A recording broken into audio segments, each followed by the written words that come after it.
Kasi yung mga ano na mga Pilipino na yun, sasabihin na may bigyan kitang trabaho, magbigay ka na sa akin ngayon para i-line up kita. Hello guys, magandang araw. It's me again, Kamot Ka TV.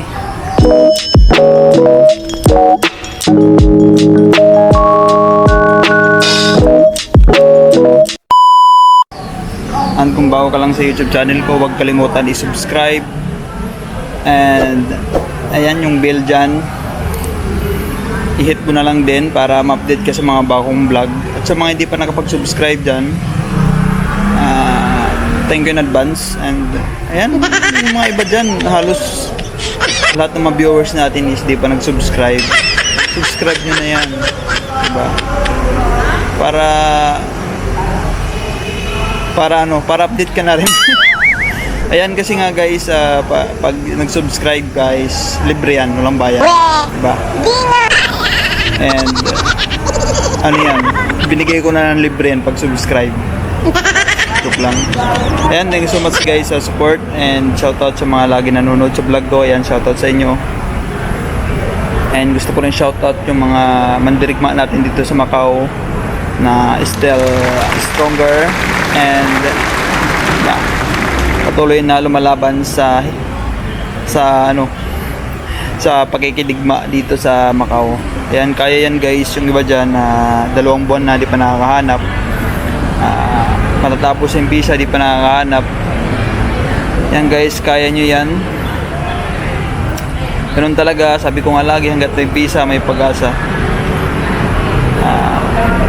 Apply kayo online tsaka walk-in para marami tayong option, diba? May aantayin kayo dun sa mga pinasahan nyo ng resume ng mga agency, at may naantay din kayo online na mag-message. Hindi lang dapat isang beses ka magpapasa sa online, dapat marami. Sa umaga, sa tanghali, sa hapon, sa gabi. Tagain nyo talaga yan. Tsaka walang bayad yan guys, yung online na pag-apply. Medyo lakihan nyo yung sulat ng resume nyo para makita agad, mabasa. Tapos dapat nyo i-bold yung sulat para pag sinerox medyo kita. Minsan kasi pag sinerox na, 'di ba, pag nagpaano kayo, nagpa-print kayo sa sa mga dito sa mga Chinese, pa-print kayo ng colored una, tapos ipa-xerox nyo.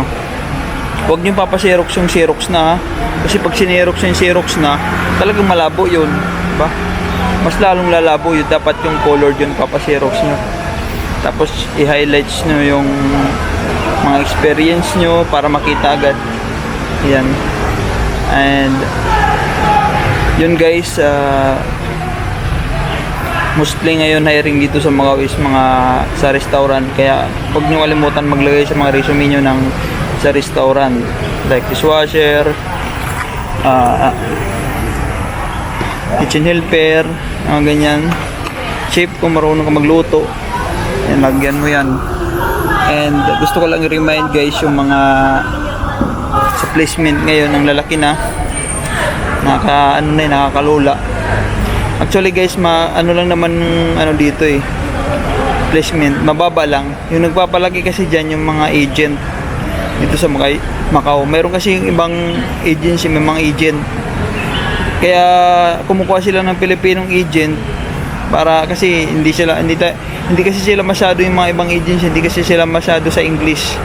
Kaya kukuha sila ng Pilipino na marunong mag-Cantonese para sila na makapag-negotiate doon sa agency.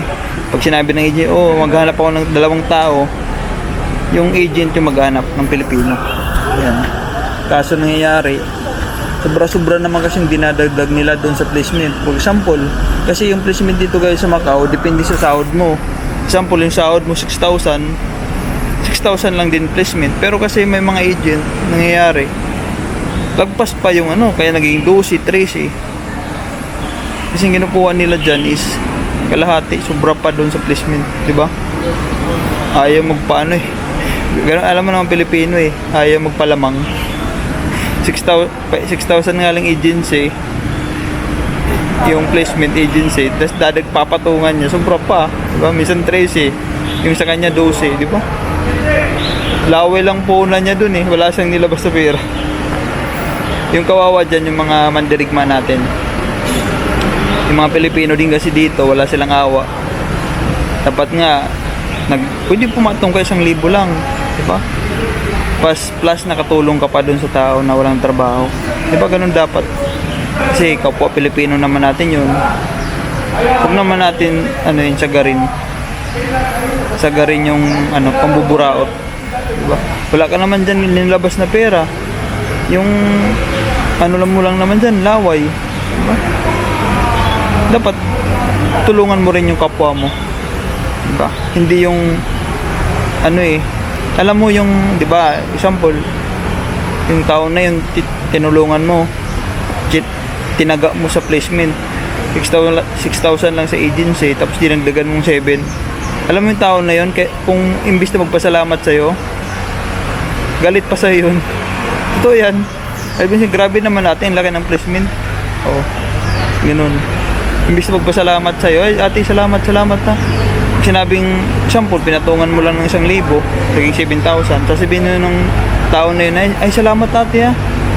Ang laki ng natipid ko sa'yo. Salamat. Kung ang laki ng placement, baka murahin ka pa nun. Baka di kang ngitian nun. Galit pa yun yung tinulungan mo. Diba? Kasi ang laki ng placement eh. Diba? Dapat sabihin mo, kung ako, example, ako agent, sasabihin ko, nagdagdag lang ako dyan 1,000. Di ba matutuwa yun? 6,000 lang dapat placement para sa, inagdagan ko na 1,000 para sa akin. Diba? Kung matutuwa pa yun, pakadagdagan pa yun, sabihin, ay, ate, gawin mo na lang, 7,500 o sa'yo 1,500. O, diba? Pero kung tatagain mo ng 13, 14, lagpas pa yung placement mo lagpas pa yung dinagdag mo doon sa totoong placement, ay naku, umurahin ka pa nun ng tao na yun na inano mo. Loko talaga tong agent na to, laki ng placement. Baka pag nagkakasalubong kayo, di ka tingnan nun, may galit sa'yo. Ganun yun. Tulungan mo rin. Shoutout sa mga Pilipino dito na mga agent daw. Kung may mga kuta man kayo, huwag nyo namang yung mga Pilipino natin na mandirigma. Huwag nyo namang sagarin. Kasi wala din mga pera yan. Maasa lang yan sa mga kakilala na may trabaho dito. Mga kapatid na pag may pag nakatrabaho, tutulungan siya ng placement. Tulungan nyo din na mababa yung placement. Hindi yung dadagdagan mo ng sobra-sobra. Hindi naman tama siguro yun. Hindi lang siguro, kundi totoo talaga hindi tama. Diba? Ganun nangyari guys dito sa Macau. Para alam nyo na nalaki na ng placement dahil din sa kapwa Pilipino na ganun nangyari. Kawawa naman. Kaya yung mapapunta ng Macau, expected nyo na yun na malaki yung placement dito. Sobra-sobra. May 21 pa nga eh. Yung kaibigan ko 21 placement niya. Laki. Tsaka guys, pag may mag-alok sa'yo ng trabaho na sinabi sa'yo ng placement na ganito, oo ka lang ng oo. Oo ka lang. Huwag kang magbibigay ng placement hanggang di ka pa na-interview ng employer. Sabi sa'yo na ikaw gusto mo mag-security. May quota dito sa amin na 30 MOP. Gusto mo ba o hindi? Siyempre sasabihin mo na gusto kasi gusto mo magkatrabaho. Sasabihin sa'yo magbigay ka ng 30 ngayon, na kita sa security. Huwag kayong basta-basta magbibigay guys, kasi nga mga scam yung iba dyan. Hindi ka pa nga na-interview, magbibigay ka na ng placement, di ba? Pa-interview ka muna sa employer, di ba? Sa employer, sa Chinese o kaya sa agency, doon ka interviewin para sa security. Pero kung kwento lang, magbigay ka na sa akin ng 30, tapos nagbigay ka naman, wala na yun. Once kasi guys naibigay mo na yung pera, ikaw na mag-a-adjust. Sunod-sunuran ka na sa kanya, sasabihin niya, kahit anong sabihin niya, susunod ka kasi nandun yung pera eh, diba? Dapat sabihin mo, ganito, interviewin mo muna, pa-interview mo muna ako, saka ako magbibigay. Yan guys, pag na-interview ka na, sabi na ng agency na ganito, ito yung placement mo, saka ka na magbigay doon mismo sa agency.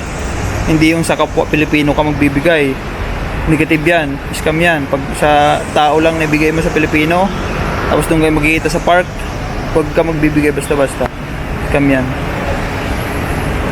Tulad niya na may nakamit up ka na nakita mo lang dyan sa bahay ko, nag-post na may kuta.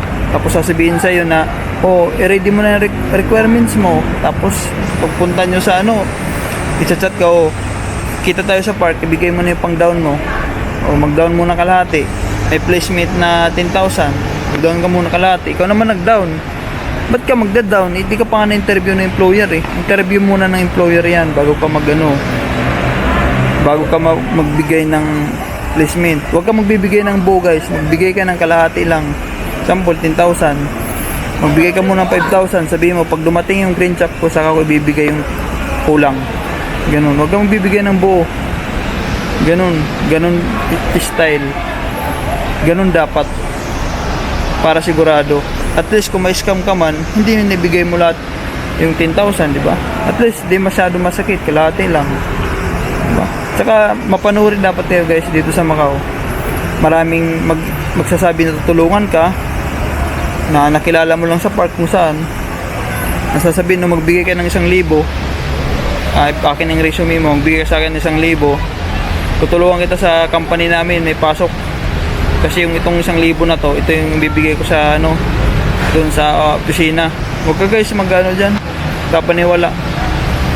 Kalukuhan yan. Kasi kung tutulong talaga yan, kung may kuta man sila, hindi na maghanap yun. Alam niyo kung bakit? Tatawag na sa Pilipinas. Papuntahin mo dito yung pinsan ko, may kuta sa trabaho ko. Ako na bahala. Ba't pa magtatawag ng tao dyan sa labas? Diba? Yung mga kamag-anak nila, pupuntahin dito. Ganon dito sa Macau guys. Kaya yung mga dyan yan sa Bay Kubo, kalukuhan yan. Hindi yung papaniwala dyan. Tapos kung manghingi, dami nang hihingi dyan na ganito muna, pang down. Wag kayong kakagat. Kasi once na nabigay mo ng pera, wala na, sunod-sunuran ka na yan. Malalaki ng placement ngayon guys dito sa Macau. Pero meron din naman na na mga mura lang yung agency fee.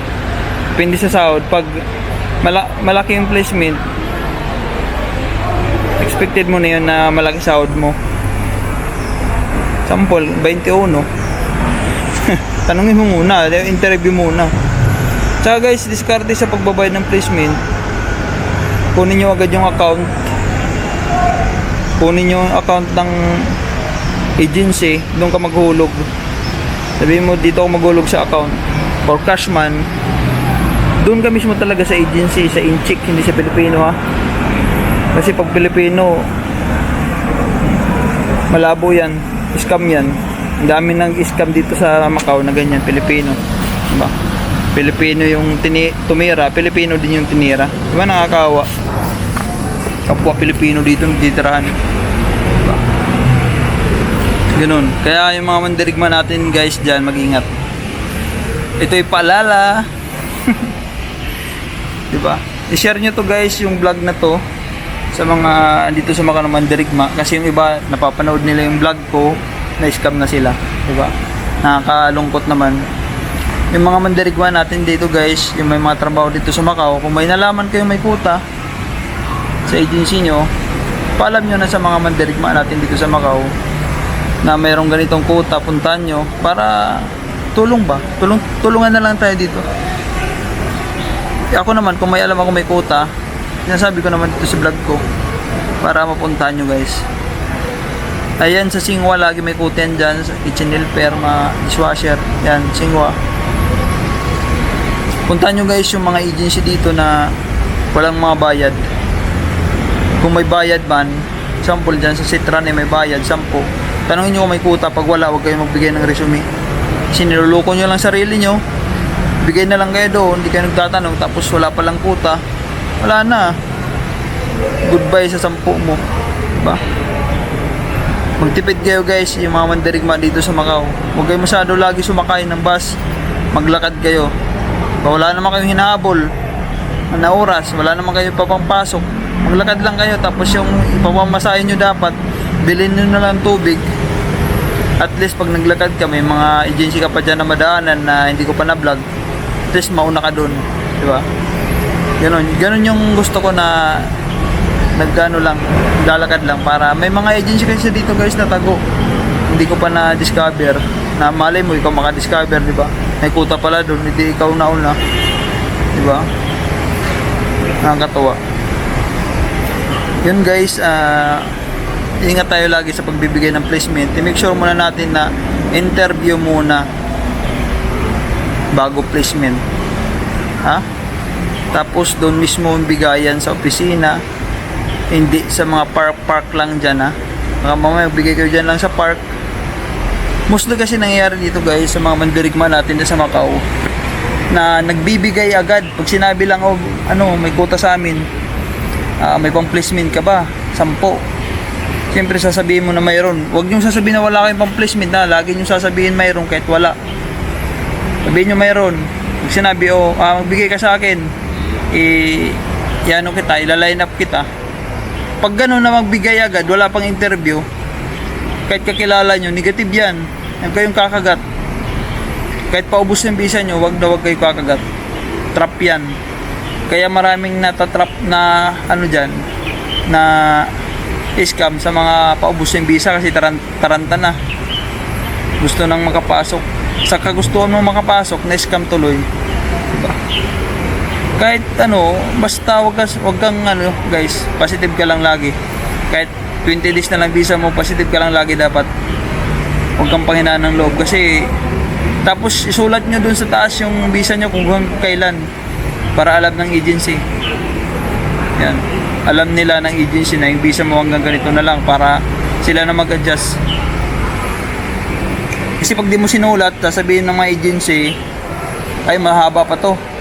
Wag sulatan nyo dun sa taas para alam nila kung hanggang kailan visa mo. Kasi yung hinahanap ng mga agency dito guys, mostly pag mga rush na quota is yung mga paubos ng visa, diba? Para diretso na exit sa Hong Kong, ganun. Ayan guys, yun lang yung ano ko, share ko lang sa inyo para aware kayo sa mga nangyayari dito sa Macau. Sa mga mapupunta dito sa Macau, dapat aware kayo. Kasi kung hindi kayo aware, karating mo lang, scam ka na. Diba? Itabi mo yung pera mo, kung may pera ka dyan, kung cross country ka, nag-ipon ka, itabi mo. Huwag mo talagang ibibigay kung sino-sino, kausap mo lang. Kita mo lang sa post, may quota na ganitong bigay. Tsaka yung mostly dito na scam ngayon, yung mga COE na yan, may nagpo-post sa Baycobo ng trabaho, tapos pag nag-comment ka, may message ka, o may quota, kailangan ng cleaner, pero may certificate of employment, tinahanap COE. Magpasa ka naman doon, sasabihin, ay hindi tinanggap yung certificate of employment mo, ako na lang gagawa, magbabayad ka lang sa akin. Scam yan guys, scam pag ganun. Huwag kayong magano dyan, huwag kayong kakagat, scam yan. Pag may pera involved agad, una-una pa lang na usap nyo, mag-ano ka na, distansya ka na, sabihin mo may pang-placement ako, kailangan ko sure ball, interview muna bago bigay yung placement. Kasi ang daming kasama ko sa Thailand dati, nag-Thailand ako na scam 10,000, 15. Yung nangyari, ginawang installment na lang yung pagbalik sa kanila ng pera. Yung iba nibalik naman, yung iba nag-exit ng Pinas, yan ibalik, di ba? Mga nag-exit ng Thailand, pagbalik nila, nakuha naman nila. Kaso nga lang installment, ilang buwan bago naibigay kasi nagastos na. Kaya guys, kayo talagang ingat kayo. Diba? Reminder yan para sa mga mandirigma natin dito, lalo na yung mga wala kang mag-anak dito, nagpunta lang talaga, nag-tour lang, nang baka sakali lang talaga, cross country, talagang itabi nyo muna yung pera, i-make sure nyo muna, panigurado ha. Diba? Dami na scam na, lalo na mapaubos na yan, visa. Dami na scam sa, dapat isipin nyo lagi, interview muna. Interview bago bigay. Ganun. Kasi yung mga ano na, mga Pilipino na yun, sasabihin na may bigyan kitang trabaho, magbigay ka na sa akin ngayon para i-line up kita. Alam nyo guys, kung totoo yan, hindi mo na kailangan i-line up. Sinabihan ako dati na-scam na ako dati na, hindi naman scam, yung i-scamming sana ako. Buti na lang napapanood ko yung mga vlog ni Kamuti. Nagkaroon ako ng idea. Sabi ko, ba't mo pa ako kailangan i-line up? Eh, nauna naman ako magbigay ng resume. Oh. At bakit kailangan ko magbigay ng 1,000? Diba kung ila-line up lang pwede mo lang i-line up kahit walang 1,000. Ba't kailangan? Ibibigay daw doon sa ano, sa opisina. Ba't kailangan pa ng ganun? Ipampadulas daw para ako daw ma-select. Ay, sabi ko malabo yan. Diba? Saka na ako magbibigay sa'yo mismo ng 1,000 pag na-select na ako. Diba? Para sigurado. Kasi once na naibigay mo na 1,000, wala na yan. Sunod-sunuran ka na yan. Baka sa 80% di may babalik yun. 20% lang chance mo na may balik. Di mo na magilap yan. Maki-block ka na yan sa ano mo, sa conversation nyo. Diba? Panigurado lang guys. Ingat tayo lagi guys dito and sipagan nyo talaga. Huwag kayo mawalan ng pag-asa. Dapat dalawa yung option nyo, online tsaka walk-in, para sigurado. Kaya yan, kaya. Kasi ganyan din yan dito dati. Nawala na ng pag-asa, nag-exit ng Thailand, pero pagbalik may mga trabaho na. Hindi lang kayo nakaranas ng ganun. Ang dami. Ganun yung mga what if na yan. Pero ngayon yung what if nila naging